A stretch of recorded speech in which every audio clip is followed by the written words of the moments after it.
Stove వెలిగించి 2 spoons oil వేసుకోవచ్చు, లేకపోతే నెయ్యి కూడా వేయచ్చు. నేనైతే ఆయిలే వేస్తున్నానండి ఈరోజు. 2 స్పూన్స్ సరిపోతుంది, ఎక్కువ ఏం అవసరం లేదు. తరువాత దాంట్లో ఇవ్వండి 4 లవంగ మొగ్గలు,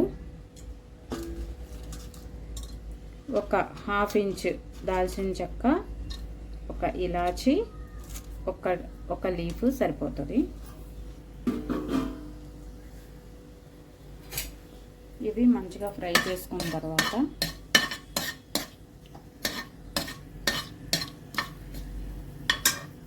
దీంట్లో ఆనియన్స్ వేసుకోవాలి.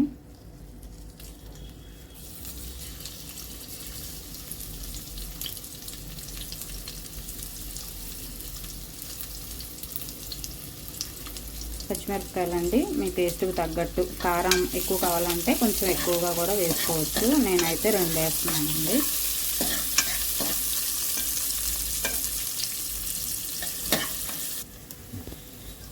ఉల్లిపాయలు ఇలా వేగిన తర్వాత కొంచెం అల్లం వెల్లుల్లి పేస్ట్ అయితే వేసుకోవాలండి. చాలా కొంచెం అయితే సరిపోతుంది అల్లం వెల్లుల్లి పేస్ట్ కూడా.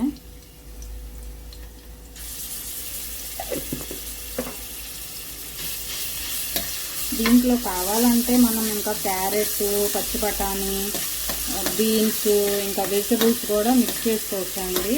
క్యారెట్లు ప్రస్తుతం నా దగ్గర అయితే లేక నేను వేయట్లేదు. ఇలా ఈ అల్లం పచ్చివాసన పోయిన తర్వాత దీంట్లో 1 కప్పు గోధుమ రవ్వ,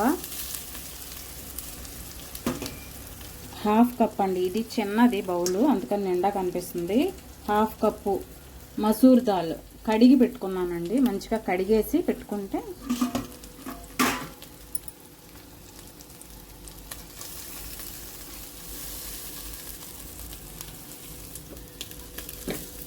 కొంచెం మంచి వాసన వచ్చే వరకు వేయించుకోవాలి.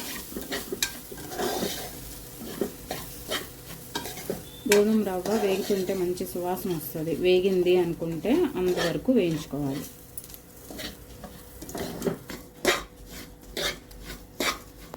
గోధుమ రవ్వ వేగిందండి, మంచి వాసన వస్తుంది ఇప్పుడు మనకి. ఇప్పుడు దీంట్లో మనం వాటర్ పోసుకోవాలి.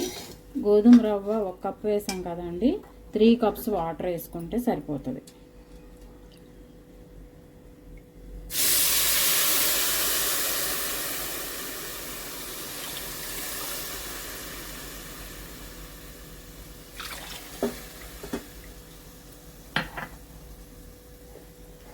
దీనికి రుచికి తగ్గట్టుగా సాల్ట్,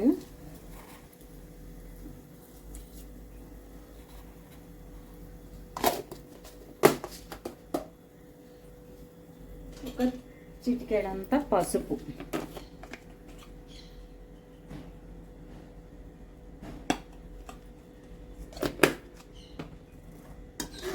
మంచిగా కలిపేసి మూత పెట్టేసుకొని 2 విజిల్స్ రానిస్తే సరిపోతుంది.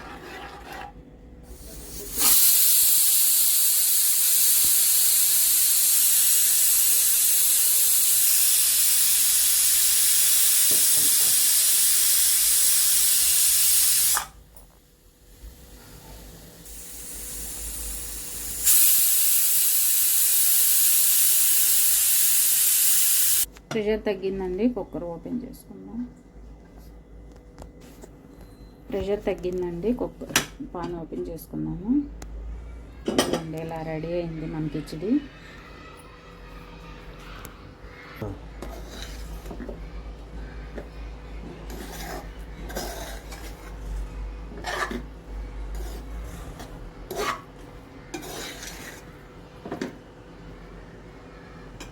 చాలా టేస్ట్గా ఉంటుందండి. ఒకసారి మీరు కూడా ట్రై చేయండి. Thank you.